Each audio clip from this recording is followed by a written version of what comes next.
مرحومین کو کروٹ کروٹ جنت نصیب فرمائے۔ جن والدین نے ہاتھ پکڑ کر انگلی تھام کر ان حسینی مجلسوں میں آنے کے آداب سکھائے، خدا ان سب کو بھی اگر اس دنیا سے چلے گئے وہ کروٹ کروٹ جنت نصیب فرمائے۔ جس ماں نے آپ سب کے ہم سب کے دلوں میں سید الشہداء اور مولا حسین کے وفادار ساتھیوں کی محبت کو، عشق کو پروان چڑھایا، اگر ایسی مائیں اس دنیا سے چلی گئی ہوں، خدا ہم سب کو مادر حسین بی بی زہرا کی شفاعت نصیب فرمائے۔ جس باپ نے عرش اعظم پر ان مجلسوں میں، ان جلوسوں میں آنے کے آداب اور اخبار سکھائے، اگر وہ بھی اس دنیا سے چلے گئے ہوں، خدا ہم سب کو بھی بی بی زہرا کی شفاعت نصیب فرمائے۔ اس منبر کے سامنے بیٹھ کر زندگی بھر جن علماء کا بیان سنا، جن واعظین اور ذاکرین کا بیان سنا، جن نواخوانوں کا نوا، جن مرثیہ کا مرثیہ سنا، اگر وہ فرش عزا کے خدمت گزار اس دنیا سے چلے گئے ہوں، خدا ان سب کو بھی سید الشہداء اور اصحاب سید الشہداء کی شفاعت نصیب فرمائے۔ انتہائی خلوص کے ساتھ جو مومنین، جو مومنات اپنے ہاتھ پسینے کی کمائی سے یہ نظر و نیاز تبرکات تقسیم کرتے ہیں ان مجلسوں میں، خدا ان سب کے مرحومین کو بھی کروٹ کروٹ جنت نصیب فرمائے۔ وہ لوگ جن کا آپ کی گردنوں پر حق ہے، مجلگیر طالب کی گردن پر جن کا حق ہے، اگر وہ بھی اس دنیا سے چلے گئے ہوں، خدا ان سب کو بھی محمد و آل محمد کی شفاعت نصیب فرمائے۔ تمام مرحومین کی مغفرت کے لیے خصوصاً امیر حسن ابن ظہیر حسن، ہاشم بیگم بنت محمد عقیل، سید ذکی حیدر ابن سید رضی حیدر، نگار فاطمہ بنت سید ذکی حیدر، منور علی ابن حیدر علی، شہزادہ بیوی بنت غلام حیدر، اور ان کے علاوہ تمام مرحومین کی مغفرت و بلندی درجات کے لیے ایک مرتبہ سورہ حمد اور ایک مرتبہ سورہ قل هو اللہ احد کی تلاوت کر کے ان کی روح کو بخشتے ہیں۔ بسم اللہ الرحمن الرحیم، الحمد للہ رب العالمین، الرحمن الرحیم، مالک یوم الدین، ایاک نعبد و ایاک نستعین، اهدنا الصراط المستقیم، صراط الذین انعمت علیہم غیر المغضوب علیہم ولا الضالین۔ بسم اللہ الرحمن الرحیم، قل هو اللہ احد اللہ الصمد لم یلد ولم یولد ولم یکن له کفوا احد۔ اپنی صحت و سلامتی کے لیے وہ خوش قسمت لوگ جن کے سروں پر ماں باپ کا سایہ ہے، وہ سایہ تاج آپ سب کے، ہم سب کے سروں پر باقی رہنے کے لیے، اور اس آسمانی سائے کی اور اس آسمانی اور خدائی سائے کی ہم سب کے دلوں میں احساس پیدا ہونے کے لیے، اپنے بیوی بچوں کی صحت و سلامتی کے لیے، تمام مومنین مومنات کی صحت و سلامتی کے لیے، دین کے تمام خدمت گزاروں خصوصاً فرزندان زہرا آیت اللہ عظمیٰ سیستان آیت اللہ عظمیٰ خامنئی، سید مقام سید حسن رسول اللہ صلی اللہ علیہ وسلم کی صحت سلامتی تندرستی کے لیے بلند آواز میں سوال کرتے ہیں۔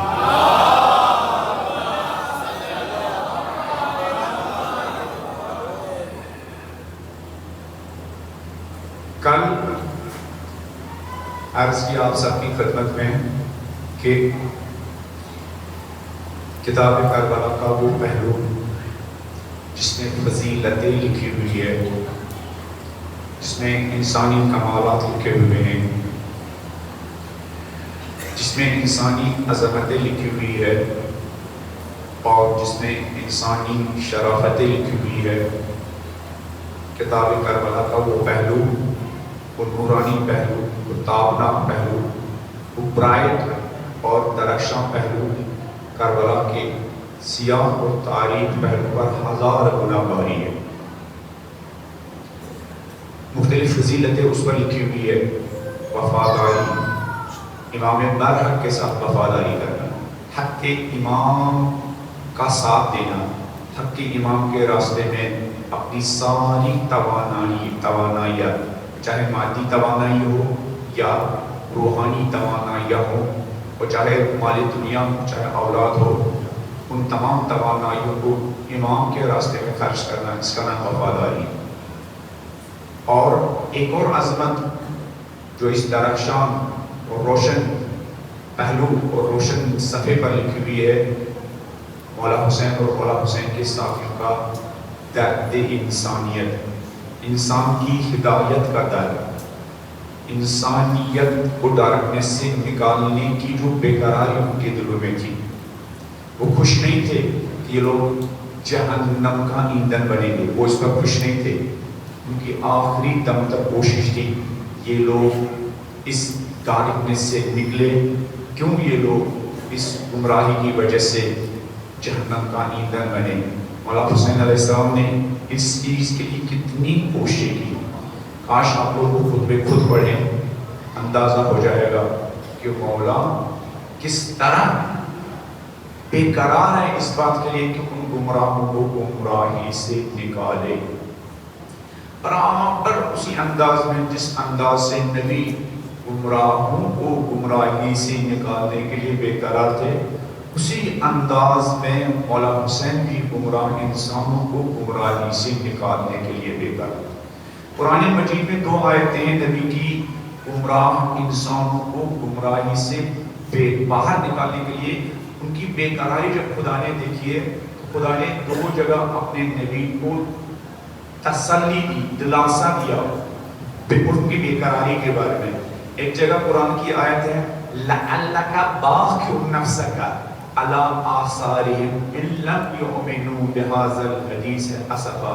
اے میرے حبیب، یہ لوگ آپ کی بات نہیں سن رہے ہیں۔ اگر یہ آپ کی بات نہیں سن رہے ہیں تو آپ ان کو بات سنانے کے لیے، ان کو گمراہی سے نکالنے کے لیے اتنے بے قرار ہیں، لگ رہا ہے کہ آپ اپنے آپ کو ہلاکت تک لے کے جائیں گے۔ لَعَلَّكَ بَاخِعٌ نَفْسَكَ، میرے حبیب اب یہ بات نہیں مان رہے ہیں تو کیا آپ اپنے آپ کو ہلاکت میں ڈالیں گے؟ درد نبی، اسی لیے علماء کہتے ہیں 1000 قوموں کے اندر وہ درد نہیں ہوتا جو ایک نبی کے سینے میں انسان یہاں ہوتا ہے۔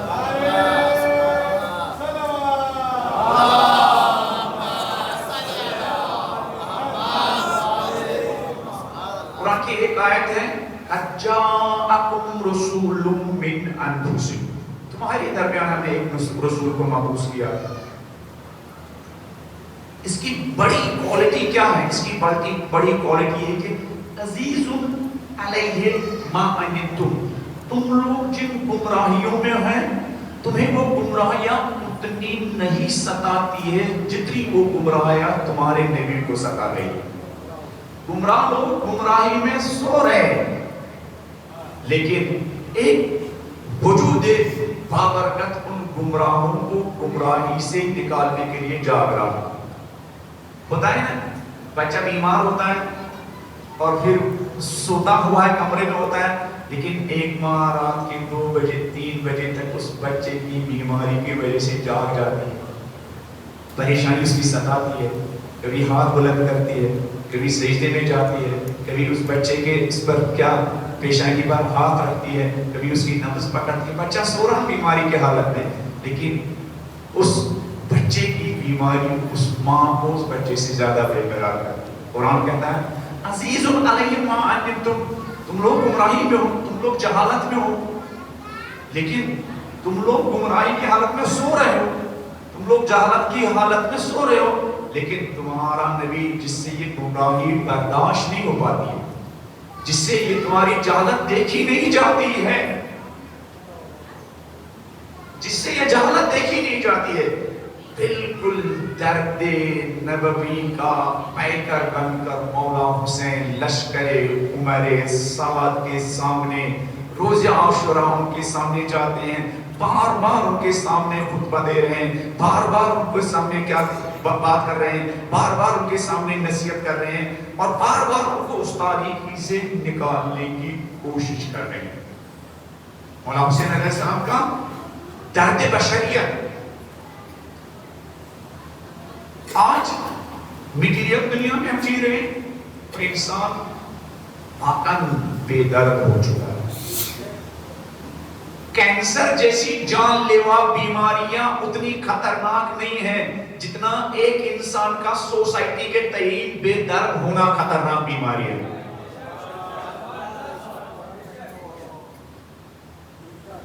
کینسر بہت ساری جان لیوا بیماریاں، خربوز سرمایہ انسان کا اس پر جاتا ہے. مثلا خدا بچائے جو کینسر میں مبتلا ہے، بیماری کا کوئی علاج بھی نہیں ہوتا لیکن کروڑ روپیہ کیا اس پر خرچ بھی ہوتا ہے. 2-3 سال کے بعد اس کا کوئی ٹریٹمنٹ بھی نہیں ہوتا. کروڑ روپیہ، کچھ لوگ یہاں سے بیرونی ملک پہ جاتے ہیں، کروڑ روپیہ خرچ کر کے آتے ہیں، پھر علاج اس کینسر کے مقابلے میں پھر آدمی کو بہرحال ہینڈسم کرنے پڑتے ہیں. فی الحال ابھی تک جو رزلٹ ہم دیکھ رہے ہیں،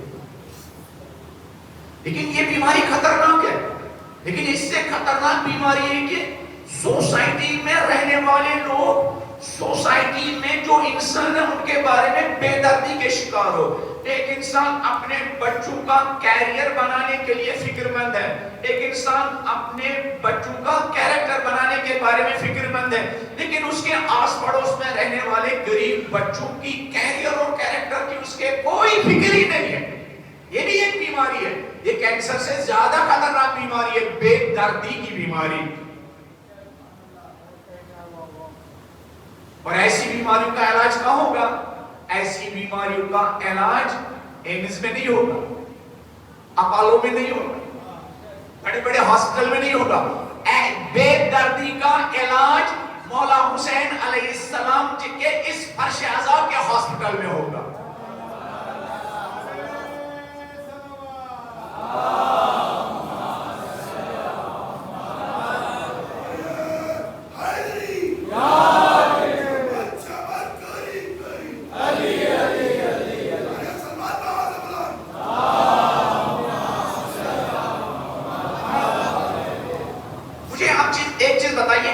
مسلمانوں کے یہاں سورسز کی کمی ہے تاکہ وہ اپنی پرابلمز کو حل کرے؟ سورسز کی کمی ہے؟ سورسز کی کمی نہیں. کیا وسائل کی کمی ہے؟ نہیں. کیا مسلمان اتنے غریب ہیں وہ اپنی سوسائٹی میں ناخواندگی اور الٹریسی کا علاج نہ کر سکے؟ اتنے غریب ہیں؟ نہیں. مسلمان اگر کل جا کے خدا کی بارگاہ میں مجھے اور آپ سب کا ہمارا گریبان پکڑا جائے گا اور پھر ہمیں اپنی قوم کی پستی کے بارے میں پوچھا جائے گا، پھر ہمیں اپنے قوم کی زوال کے بارے میں پوچھا جائے گا، پھر ہمیں اپنے قوم کی کیا یہ جو پیچھے رہ چکے ہیں قافلے تمدن سے اس کے بارے میں سوال پوچھا جائے گا، تو کیا ہم یہ کہیں گے پالنے والے ہمارے پاس کچھ نہیں تھا؟ تو آپ پالنے والے ہمارے پاس وسائل نہیں تھے، پالنے والے ہمارے پاس سرمایہ نہیں تھا ہم اسکول کھولتے، پالنے والے ہمارے پاس سرمایہ نہیں تھا ہم بڑے بڑے انسٹیٹیوشن کھولتے. تو پتہ ہے کیا ہوگا آخرت میں؟ یہ جو سی سی کیمرہ لگے ہوئے ہیں مولانا صاحب کی اور آپ کی حرکتوں کو کیا ایکشن اس ریاکشن کو ریکارڈ کر رہا ہے. میری اور آپ کی زندگی میں شادی کے دن کے اسراف کی فلم اور سی سی کیمرہ کی فوٹیج میرے اور آپ کے سامنے رکھی جائے گی تو ایک ایک انسان کے ہاتھوں ایک ایک اسکول کے برابر اسراف ہوا ہوگا. نہیں ہے. یعنی ایک ایک انسان. ابھی میں نے خود پتہ نہیں یہاں میں نے یہ بات کی یا نہیں، کل میں نے یہ بات کی. ہم لوگ سب کرٹیسائز کرتے ہیں کس کو؟ اس امبانی نے 5,000 کروڑ روپیہ ڈانسروں کو دیا، سنگرز کو دیا، ناچنے والوں کو دیا. ان 5,000 اسکول کے ان 5,000 کروڑ سے 5,000 اسکول بن سکتے تھے، ہے نا؟ ہم سب لوگ اس کو کنڈم کرتے ہیں. میں ممبر پر بیٹھنے والا طالب علم بھی کنڈم کرتا ہوں. ہمارا شادیوں میں اسراف بتاتا ہے. اگر ہمارے پاس بھی اتنی دولت ہوگی ہم بھی اسی انداز میں کیا گناہوں کے راستے میں اس کو خرچ کر دیتے نہ کرتے. ہمارا کوئی نوجوان شادی کے دن ڈیڈی سے نہیں کہتا ہے، ممی سے نہیں کہتا ہے، اپنی ہونے والی زوجے سے نہیں کہتا ہے.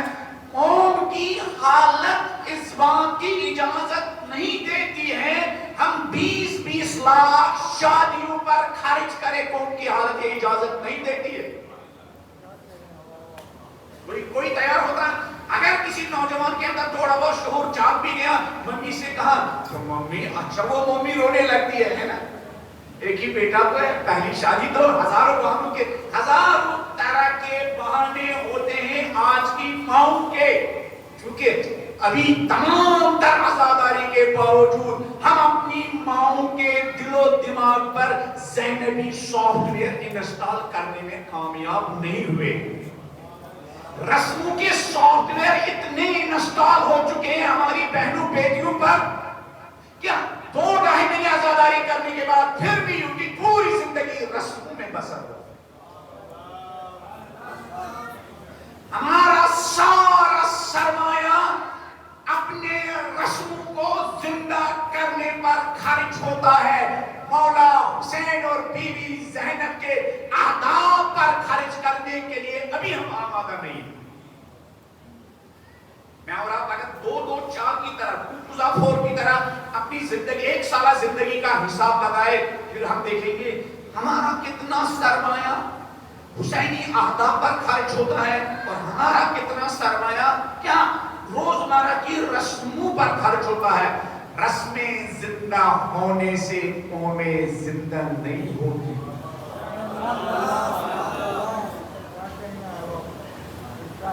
رسموں پر خرچ کرنے سے قومیں زندہ نہیں ہوتی ہیں. زندگی گزارنے کے جو گول سے اہداف ہے ان پر خرچ کرنے سے قومیں زندہ رہتی ہے. ہماری قوم فقیر نہیں ہے, مال کی فقیر نہیں ہے, ہاں شعور کی بہت فقیر ہے. ڈاکٹر علی شہیدی کا جملہ ہے, فقیر کون ہے؟ فقیر وہ نہیں ہے جو رات کے اندھیرے میں جس کو کھانے کے لیے 1 لقمہ روٹی 1 لقمہ غذا نہ ملے. فقیر وہ نہیں ہے جس کو رات کو پیٹ بھرنے کے لیے 1 لقمہ نہ ملے. فقیر وہ ہے جس کو دن کے اجالے میں انسانوں کی طرح زندگی گزارنے کا سلیقہ نہ آتا ہو.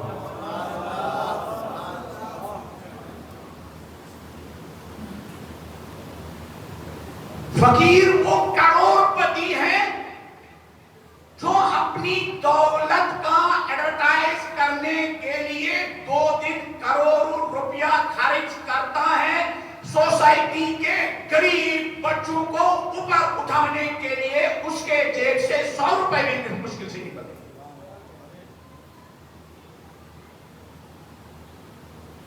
شریعت کا در, سوسائٹی کا در.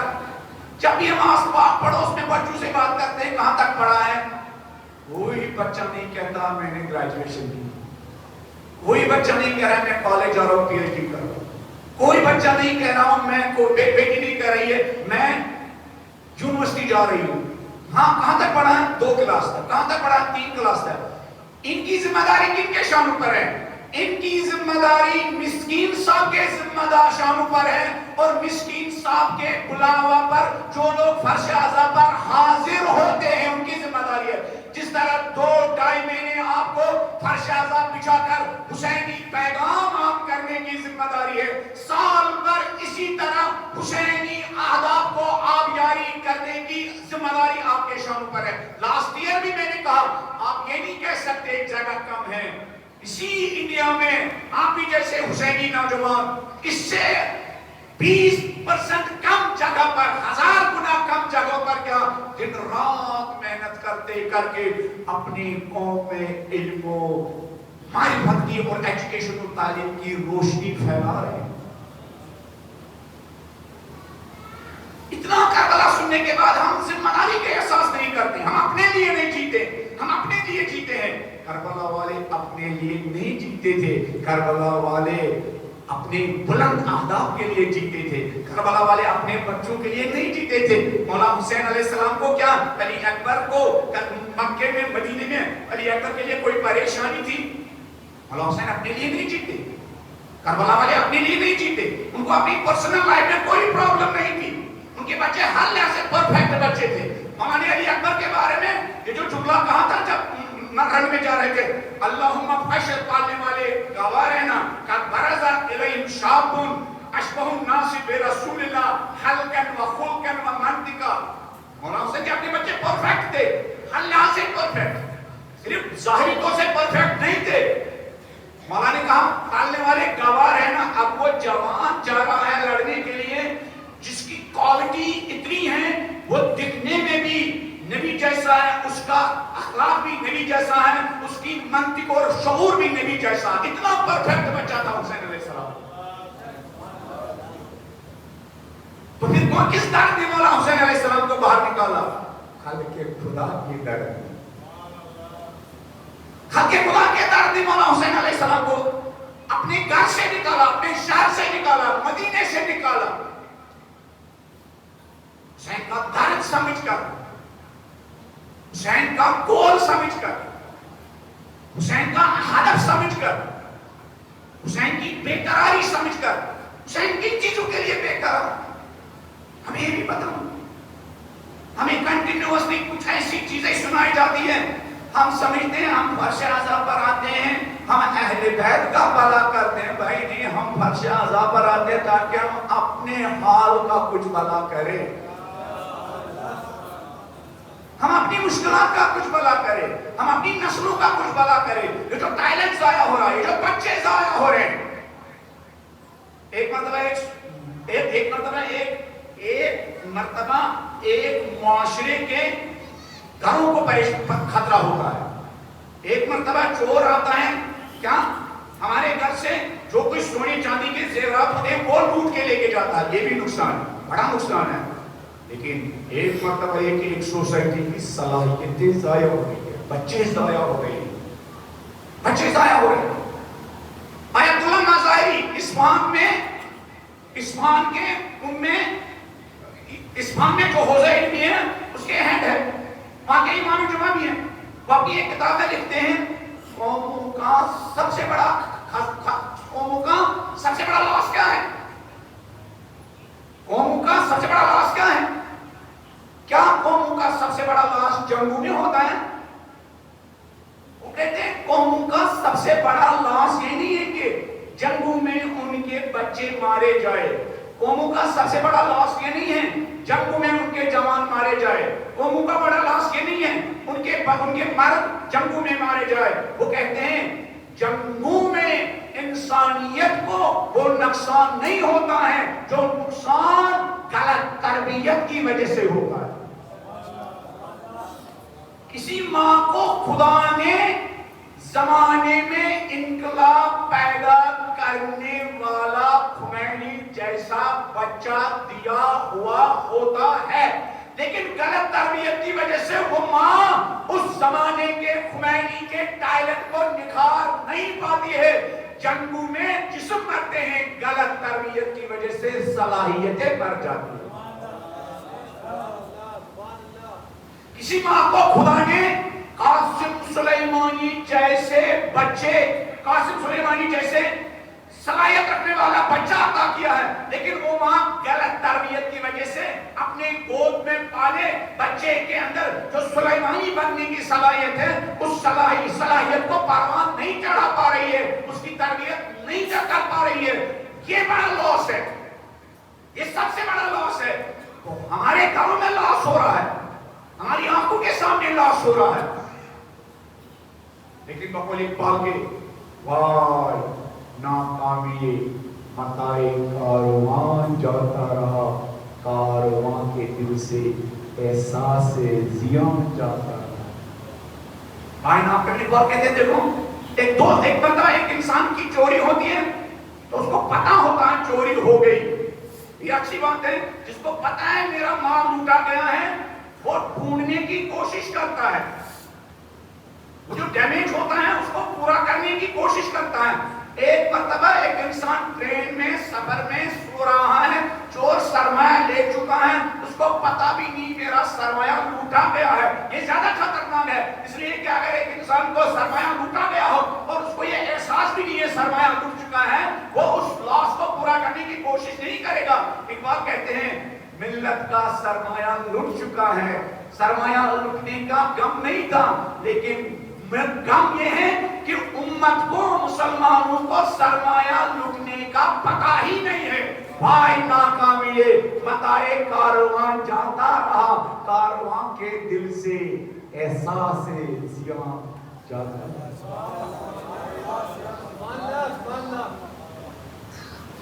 ہمارے اندر احساس ہی نہیں ہے، احساس زیاں جاتا رہا ہمارے اندر احساس ہی نہیں. ہماری ینگ جنریشن کے اندر، ہماری ینگ جنریشن مصروف ہے. جب ان سے بات کرتے کیا کام کرتے ہو؟ کچھ نہیں. پھر کیا کرتے ہو؟ موبائل چلاؤ. کتنا گھنٹے؟ زیادہ نہیں، 10-12 گھنٹے. دن میں 12 گھنٹے، مہینے میں انہیں پورے 15 دن ایک انسان کی زندگی کے موبائل کے نظر جاتے ہیں. انہیں سال کے 6 مہینے موبائل کو انسان دیتا ہے. انہیں 20 سال میں انسان کے 10 سال موبائل کے صدقے جاتے ہیں. جب اس طرح سرمایہ جاتا رہا ہو، جب اس طرح سرمایہ برباد ہوتا رہا ہو، تو کسی کو کوئی فکر نہیں ہے کہ کیا ڈیمیج ہو رہا ہے. سب سے زیادہ خطرناک نبی مکرم حضرت محمد مصطفیٰ صلی اللہ علیہ وسلم کے لیے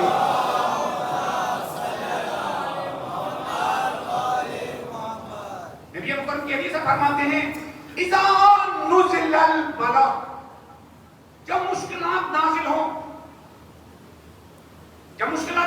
ہمارے جیسے حالات کے بارے میں نبی فرماتے ہیں اذا نزل البلاء، جب آزمائشیں نازل ہو، جب مشکلات نازل ہو، جب پریشانیاں نازل ہو، اجعل مالک دون دمک، نبی فرماتے ہیں جب مشکلات بڑھ جائیں تو اپنے مال کو قربان کرو اپنی جانوں کو بچانے کے لیے. جب مشکلات ہوں، ایک مرتبہ مال کو بھی خطرہ ہے، جان کو بھی خطرہ ہے، ایک مرتبہ دولت کو بھی خطرہ ہے اور زندگیوں کو بھی خطرہ ہے. نبی فرماتے ہیں ایسے موقع پر ہر عقل مند انسان مال کی قربانی دیتا ہے، زندگیاں بچاتا ہے، جان بچاتا ہے. لیکن کبھی کبھی سچویشن اس سے زیادہ خطرناک ہوتی ہے.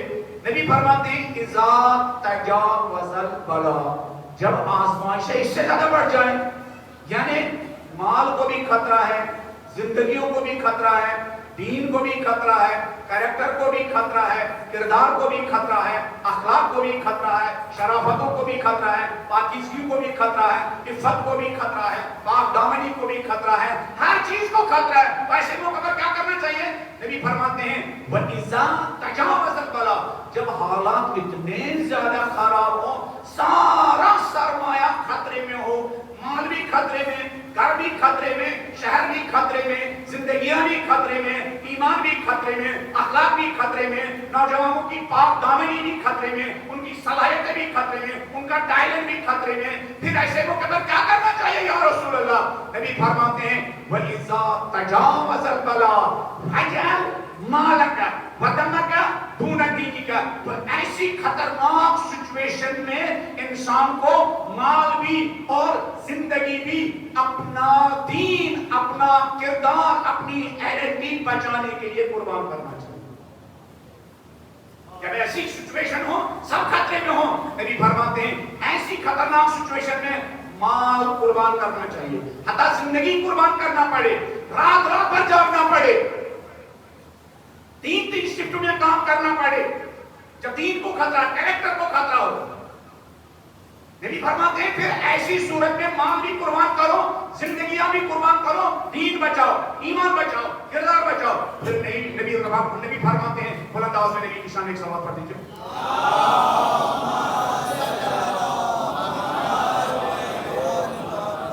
نبی فرماتے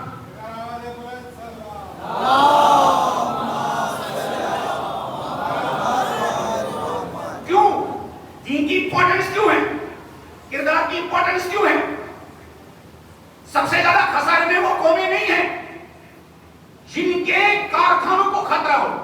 سب سے زیادہ خطرے میں، نقصان میں، گھاٹے میں وہ قومیں نہیں ہیں جن کے مقاموں کو خطرہ ہو. سب سے زیادہ خطرے میں وہ قومیں ہیں جن کے دین کو، جن کے ایمان کو، جن کے کردار کو، جن کے کریکٹر کو خطرہ ہے. ایسے موقع پر ہمارے نبی نے فرمایا جب سچویشن یہ ہو، سب کچھ داؤ پہ لگا ہوا ہو، نبی فرماتے ہیں اجعل مالک ودمک دون دینک، تو دین کو بچانے کے لیے جان بھی قربان کرو، مال بھی قربان کرو۔ پھر اس کے بعد نبی چوکن نہ دیکھنے والا جملہ فرماتے ہیں فَإِنَّ الْمَخْرُوبَ مَنْ خُرِبَ دِينُهُ۔ کبھی کبھی زلزلہ آتا ہے، پورا شہر کھنڈرات میں تبدیل ہوتا ہے۔ کبھی کبھی بلڈوزر والے آتے ہیں، پورے کیا مارکیٹ کو کھنڈرات میں تبدیل کر دیتے ہیں۔ کبھی کبھی زمانے کا یزید آتا ہے نیتنیاہو کی صورت میں، پورے غزے کو کیا کھنڈرات میں تبدیل کر دیتا ہے نا، کھنڈرات میں تبدیل ہونا، ہاسپٹل کو کھنڈرات میں تبدیل کر دیتا ہے، اسکولوں کو کھنڈرات میں تبدیل کر دیتا ہے، گھروں کو کھنڈرات میں تبدیل کر دیتا ہے، شہروں کو کھنڈرات میں تبدیل کر دیتا ہے، سڑکوں کو کھنڈرات میں تبدیل کر دیتا ہے۔ نبی فرماتے ہیں لیکن لوگوں سنو، کھنڈرات وہ بستی نہیں ہے جس بستی کے مکانات کھنڈرات میں تبدیل ہوئے ہو۔ کھنڈرات وہ خوبصورت مکان ہے، وہ خوبصورت شہر ہے جس کے بستیوں، جس کے مکانات محفوظ ہو، لیکن ان مکانوں میں رہنے والے لوگوں کا دین و ایمان تباہ و برباد ہو چکا۔ فَإِنَّ الْمَخْرُوبَ، مخروب یعنی کھنڈرات وہ نہیں ہے گھر میں جس کے دیواریں گر رہی ہیں، کھنڈرات وہ شہر نہیں ہے جس کے مکانات کھنڈرات میں تبدیل ہو گئے ہو۔ کھنڈرات وہ گھر ہے جس کے دیواریں بچی ہوئی ہوں، دیواروں کے اندر رہنے والوں کا دین ختم ہو چکا ہو، کردار ختم ہو چکا ہو، کیریکٹر ختم ہو چکا ہو، شرافت ختم ہو چکی ہو، جس کے جوانوں کی پاک دامنی ختم ہو چکی ہو، جس کے نوجوان بی بی زینب کبریٰ کے غم میں روتے ہو، لیکن جس کے نوجوان اپنے عمل سے زمانے کے ابن زاد و شمر جیسے ناپاک ارادے رکھتے ہو۔ غزہ میں سب کچھ کھنڈرات میں تبدیل ہو چکا ہے، لیکن غزہ زندہ ہے، کیوں؟ ان کے جوانوں کا دینی جذبہ زندہ ہے۔ غزہ میں سب کچھ کھنڈرات میں تبدیل ہو چکا ہے، مسجدیں کھنڈرات میں تبدیل ہو چکی ہے، لیکن غزہ والوں کا جذبہ عبادت نہیں ختم ہو چکا ہے۔ غزہ والوں کا سب کچھ کھنڈرات میں تبدیل ہو چکا ہے۔ لاسٹ ایئر ماہ مبارک کے رمضان میں ایک نوجوان کی اپنے کھنڈرات میں تبدیل گھر پر قرآن پڑھنے کی ایک کلپ وائرل ہوئی۔ جب فرزند زہرا آیت اللہ عظمیٰ خامنئی نے وہ کلپ دیکھی تو انہوں نے وہ کلپ کے بارے میں جب گفتگو کی تو خامنئی صاحب کی آنکھوں سے آنسو نکل رہے تھے۔ پالنے والے یہ کیسی مضبوط ایمان والی نسل ہے، اس کے بچے اپنے گھر جو کھنڈرات میں تبدیل ہو چکے ہیں، کھنڈرات میں تبدیل ہو چکے گھروں پر بیٹھ کر قرآن کی تلاوت کر کے دنیا والوں کو اعلان کر رہے ہیں ہمارے گھروں کو کھنڈرات میں تبدیل کر چکے ہو تم لوگ، لیکن ہمارے ایمان کو کھنڈرات میں تبدیل نہیں کر سکتے۔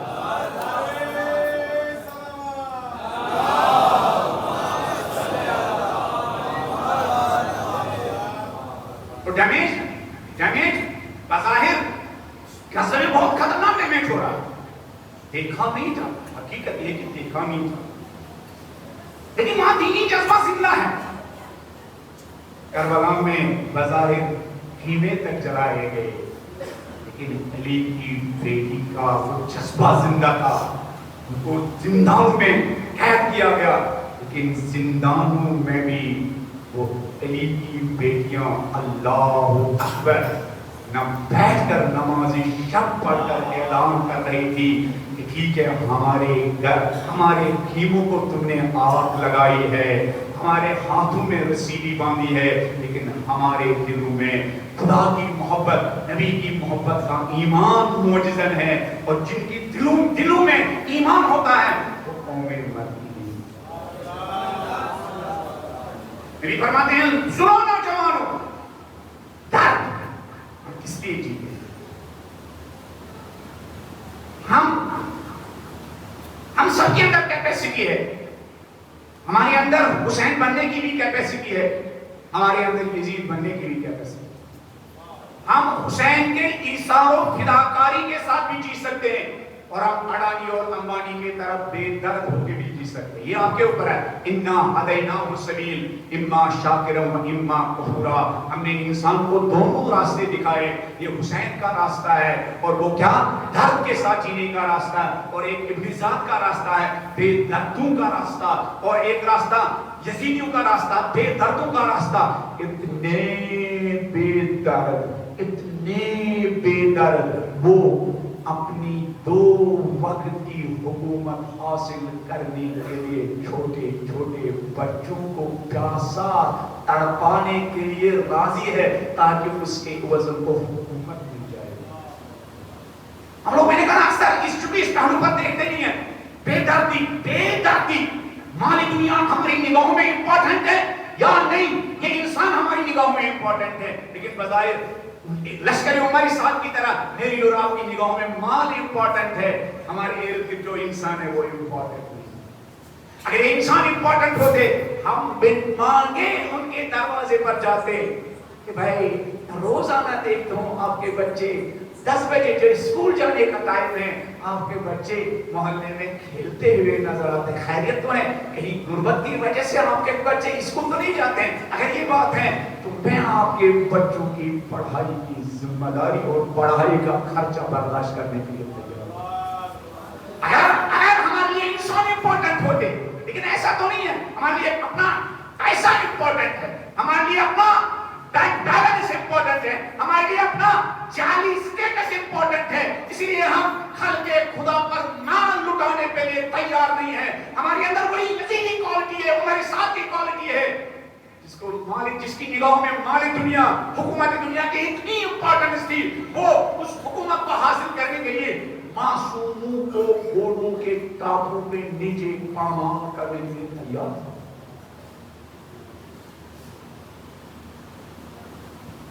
امام کی امپورٹنس ہے. شب عاشورہ مولا حسین علیہ السلام اور عمر ساتھ سے تمہارے ساتھ کی ڈائیلاگ ہے. شب عاشورہ مولا حسین نے عمر ساتھ کو بلایا. ہاں میرے ساتھ مجھے نہیں جانتے, ہمارے ساتھ نہیں, تمہیں نہیں پتا میرے نانا نے میرے بارے میں کیا کہا. ہمارے ساتھ نہیں جانتے میری ماں کا نام کیا ہے, ہمارے ساتھ نہیں معلوم ہے میرے باپ کا نام کیا ہے, ہمارے ساتھ نہیں معلوم ہے میرے جد نے میرے بارے میں کیا کیا فرمایا ہے. سب کا اقرار کیا, پتا ہے. کہا میرے ساتھ جانتے نہیں ہو یزید کون ہے, سب کا اقرار کیا.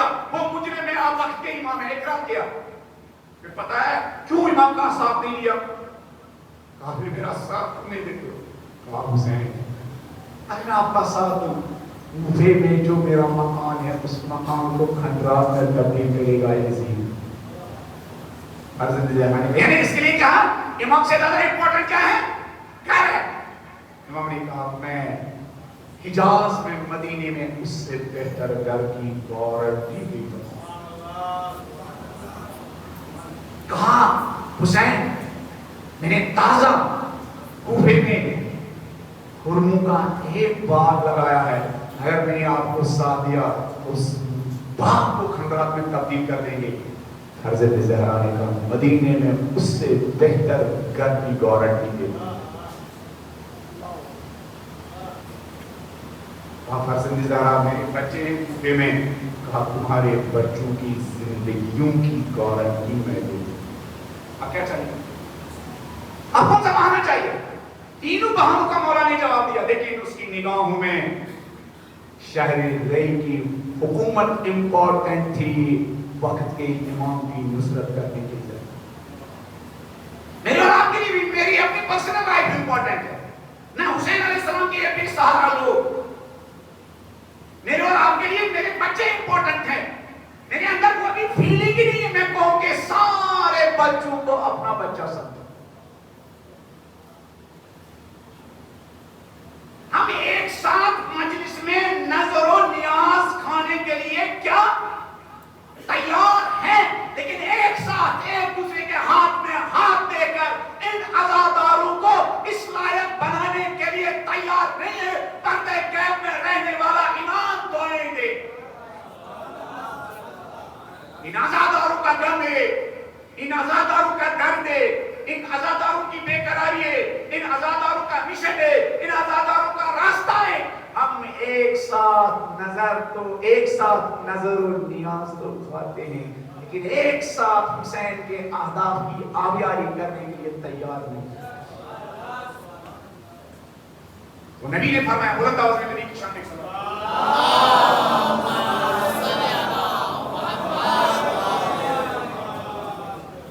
فرمایا فَإِنَّ الْمَخْلُوبَ مَنْ خُرِبَ دِينُهُ. یہ نہ مت سمجھنا کھنڈرات وہ گھر ہے جس کی دیواریں گر گئی ہو. کھنڈرات وہ گھر ہے جس گھر کے اندر رہنے والے بچوں کا دین ختم ہو چکا ہو. کھنڈرات وہ گھر ہے جس گھر کے اندر رہنے والے جوانوں کا دین ختم ہو چکا ہے. کھنڈرات وہ گھر ہے جس گھر میں رہنے والے جوانوں کو اپنی جوانی کا احساس نہ ہو. کھنڈرات وہ گھر ہے جس گھر میں رہنے والے بچے دو بجے تک نامحرموں کے ساتھ کیا حرام چیٹنگ میں مصروف ہو اور اپنا کردار سنوارنے کے لیے ان کے پاس کیا کوئی فکر نہیں.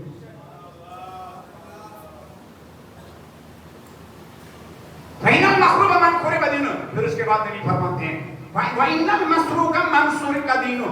مسروق یعنی ڈاکہ پڑنا, سرقت چوری کو کہتے ہیں, ڈاکہ زنی کو کہتے ہیں. ڈاکہ زنی کو سرقت کہتے ہیں. فارسی میں ڈاکہ ڈالنے کو عربی میں سارق کہتے ہیں. سارقہ فَقْطَعُوا أَيْدِيَهُمَا. قرآن کی آیت ہے, چور اور چوری کرنے والی عورت کے کیا ہاتھ کاٹ دو. سرقت, چوری, مسروق یعنی جس گھر پر ڈاکہ پڑ جائے. سارق یعنی جو ڈاکہ ڈالے. مسروق یعنی وہ گھر جس پر ڈاکہ پڑ گیا ہو. نبی فرماتے ہیں یہ مت سمجھنا فَإِنَّ الْمَسْرُوقَ مَنْ سُرِقَ دِينُهُ. یہ مت سمجھنا ڈاکہ اس گھر میں پڑتا ہے جس میں کیا چور جائے اور وہاں عورتوں کے زیورات لوٹ کے جائے. یہ نہ سمجھنا ڈاکہ اس گھر پر پڑا ہے جس میں چور جائے وہاں جو ساز و سامان رکھا ہو وہ لے کے جائے. یہ نہ سمجھنا ڈاکہ اس گھر پر پڑا ہے جس میں چور جائے چپکے سے اس فیملی کے تمام لوگوں کے آئی فون چرا کے لے کے جائے. ڈاکہ یہ مت سمجھنا کہ ہیکر ایک انسان کے اکاؤنٹ کو ہیک کرے اور لاکھوں روپے لے کے جائے. نبی فرماتے ہیں فَإِنَّ الْمَسْرُوقَ مَنْ سُرِقَ دِينُهُ. یہ ڈاکہ ظاہری ڈاکہ ہے. بڑا اور حقیقی ڈاکہ یہ ہے کہ ایک ان گھر میں رہنے والے انسانوں کے ایمان کو چور لے کے جائے. ایک گھر کے انسانوں کو, جوانوں کو چور, زمانے کا چور, سوشل میڈیا کا چور, کردار چرا کے لے کے جائے, کریکٹر چرا کے لے کے جائے, عفت چرا کے لے کے جائے, پاک دامنی چرا کے لے کے جائے.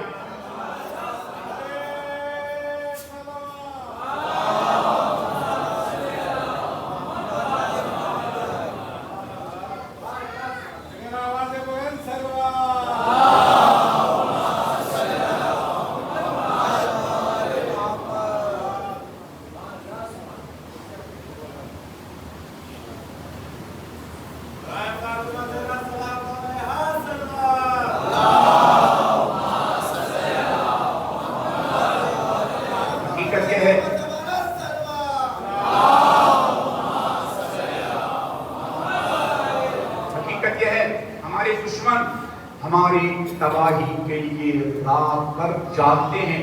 حقیقت یہ ہے ہمارے دشمنوں نے ہمیں تباہ کرنے کے لیے اپنے اوپر سونا حرام قرار دیا ہے, لیکن ہمارے جوانوں نے اپنے کو بچانے کے لیے, اپنے جوانوں کو بچانے کے لیے اپنے اوپر جاگنا ابھی واجب نہیں کیا.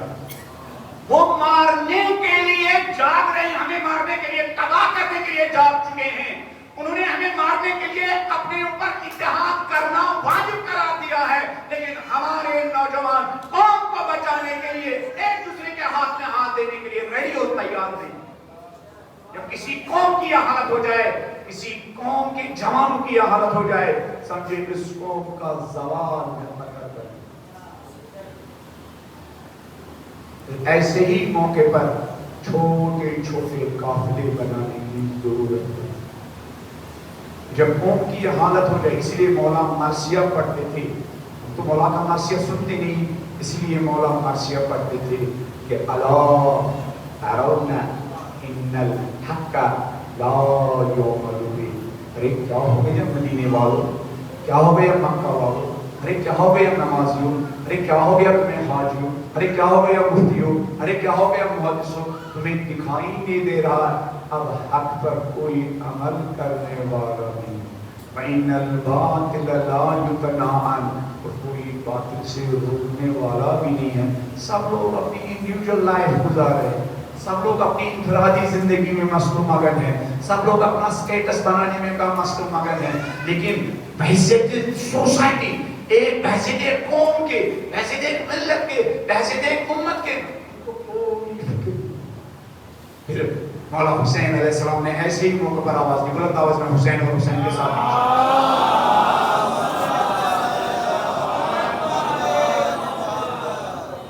حسین علیہ السلام ایسے ہی موقع پر 2-3 لوگوں کے قافلے بنانے ہوتے ہیں. حسینی وہ نہیں ہوتا ہے جو اس بات کا منتظر رہے کہ کوئی قافلہ بنے تو میں قافلے میں شامل ہو جاؤں گا. حسینی اس انسان کا نام ہے جو خود قافلہ بناتا ہے. ہر انسان کی ذمہ داری ہے وہ قافلہ بنائے, قافلہ سالاری کرے, اپنی گھر کی چہار دیواری سے آغاز کرے, اپنے گھر کی چہار دیواری سے آغاز کرے کہ ایک ایسا قافلہ بناؤ, اپنے گھر کو اسکول بنائے, اپنے گھر کو مسجد بنائے, اپنے گھر کو خدمت کا سینٹر بنائے, اپنے گھر کو قافلہ بنانے کی کیا اس عمل میں اپنے آپ کو وہاں سے آغاز کرے. جن کے سینوں میں یہ درد ہوتا ہے وہ اپنے گھروں کو مسجد بھی بناتے ہیں, وہ اپنے گھروں کو امام بارگاہ بھی بناتے ہیں, وہ اپنے گھر کو درسگاہ بھی بناتے ہیں, وہ اپنے گھروں کو مکتب بھی بناتے ہیں, وہ اپنے گھروں کو حسینی اسکول بھی بناتے ہیں. جب حسین کا درد سمجھ میں آ جائے اور جب یہ درد انسان کے سینے میں ہو, حسین کی کون سی چیزیں ہمیں حسین کے ساتھ ملا سکتی ہے, حسین کے ساتھ کون سی چیز ہمیں اس قافلے میں جوڑ سکتی ہے؟ جب آپ کے سینے میں بھی وہی درد ہو جو حسین کے سینے میں درد.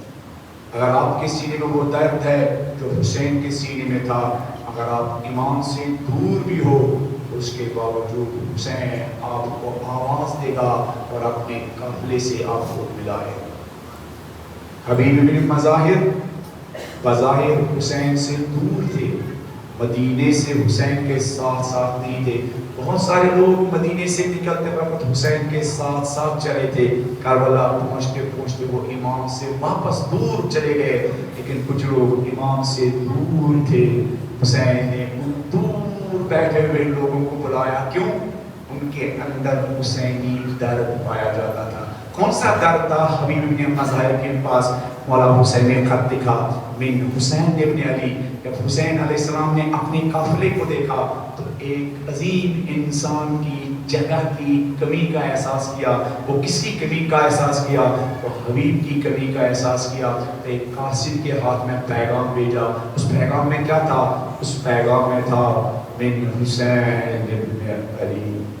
حسین یاد کر رہے ہیں کس کو؟ حبیب بن مظاہر.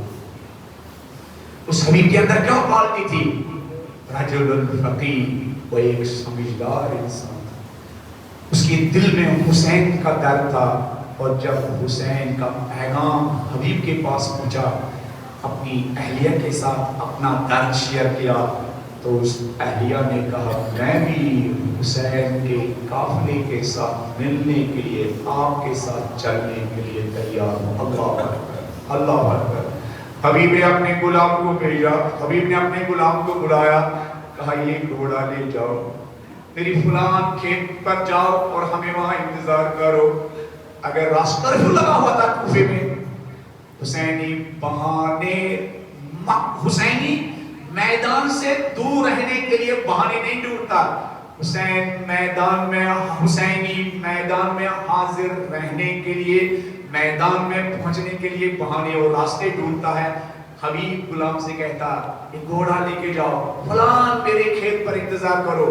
اگر کسی نے پوچھا کہاں جا رہے ہو تو کہہ دینا میں اپنے مالک کی کھیت پر جا رہا ہوں. اللہ اکبر. حبیب اور حبیب کی اہلیہ کو گھر سے نکلنے میں تھوڑی دیر ہو گئی, اور جب گھر سے نکلے غلام کے پاس پہنچے تو حبیب اور حبیب کی اہلیہ نے دیکھا غلام گھوڑے کے ساتھ بات کر رہا. کیا بات کر رہا تھا؟ اللہ اکبر. غلام گھوڑے سے کہہ رہا تھا اللہ اکبر, اے حبیب کے گھوڑے, شاید حبیب امام حسین علیہ السلام کی نصرت کے لیے نہیں آئے گا. گھوڑے میں اور آپ امام حسین علیہ السلام کی نصرت کے لیے جائیں گے. حبیب دور سے یہ سن رہا تھا. ایک مرتبہ حبیب نے سر پیٹنا شروع کیا. کہا مولا حبیب کا سلام قبول کیجئے. مولا آپ کی قربت دے کر غلاموں کی غیرت جوش مارنے لگی. مولا اللہ اکبر اجرکم علی اللہ. حبیب غلام کے پاس گئے. غلام سے کہا غلام میں نے تمہیں آزاد کر دیا. وہ غلام بھی سمیدار تھا, اس کے دل میں بھی حسین کا درد تھا. وہ حبیب کا غلام حبیب کے قدموں میں گرا. کہا حبیب ابھی تک تیرا غلام تھا. حبیب اب تو فرزند زہرا کے غلام بننے کا شرف ملنے والا تھا. حبیب جی حسین کی نصرت کے لیے تم جا رہے ہو. حبیب اللہ اکبر. زندگی لٹانے کا جذبہ, زندگی قربان کرنے کا جذبہ. حبیب جس غریب حسین کی نصرت کے لیے تم جا رہے ہو, احسان کرو مجھ پر حبیب, مجھے بھی ساتھ لے کے چلو. حبیب 3 لوگوں کا قافلہ چلا. حبیب ہے, حبیب کی اہلیہ ہے, پر حبیب کا غلام ہے. ایک مرتبہ مولا حسین سے کہا گیا آقا دور سے کسی کے آنے کی آواز آ رہی ہے. مولا نے کہا اگر ہوگا بھی میرے بچپنے کا دوست حبیب ہوگا. اللہ اکبر. مولا نے کچھ لوگوں کے استقبال کے لیے بھیجا. حسین علیہ السلام کے جان نثاروں کو حبیب کا استقبال کیا. حبیب کو خیمے میں بٹھایا.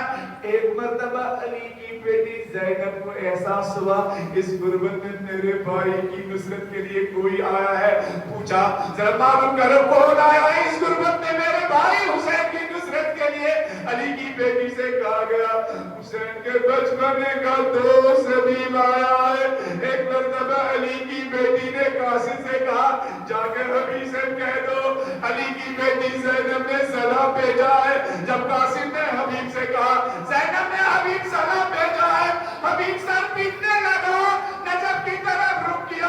کہا میرے مولا یہ میں کیا دیکھ رہا ہوں مولا, سیدانیہ ہم غلاموں کو سلام کر رہی. مولا میں کہوں گا حبیب تو نہیں تھا. حبیب جب علی کی بیٹیوں کو کوفہ سے رسن بستہ بے کجاوہ اونٹوں پر بٹھا کے کوفے اور شام کے بازاروں میں پھرایا جا رہا تھا. حبیب آگے آگے شہیدوں کے سر تھے, پیچھے پیچھے اہل حرم تھے. زینب اور ام کلثوم کی جب بھائیوں پر نظر پڑتی تھی تو ایک ایک نگاہ پڑنے کے بعد زینب کو جگر پیتی تھی. اللہ لعنت اللہ علی القوم الظالمین وسيعلم الذين ظلموا أي منقلب ينقلبون. إنا لله وإنا إليه راجعون. بزمن قضائه وتسليما لأمره. پالنے والے ان مجالس کے صدقے ہم سب کو بیدار ہونے کی توفیق عطا فرما. پالنے والے اسلام قرآن مسلمانوں اور مومنوں سوسائٹی اور معاشرے کی قوم و ملت کی جو ذمہ داریاں ہمارے شانوں پر ہیں, پالنے والے ہمیں ان ذمہ داریوں سے آشنا ہونے کی توفیق عطا فرما. پالنے والے ان ذمہ داریوں پر عمل پیرا ہونے کی توفیق عطا فرما. پالنے والے طرح طرح کی نعمتوں سے ہمیں نوازا ہے. پالنے والے ان نعمتوں کے ذریعے قوم و ملت کی خدمت کرنے کی توفیق عطا فرما. پالنے والے جگہ جگہ علم و معرفت کے چراغ روشن کرنے کی توفیق عطا فرما. پالنے والے ایسی زندگی جو زندگی علم و معرفت پھیلانے کے کام آئے, ایسی زندگی بسر کرنے کی توفیق عطا فرما.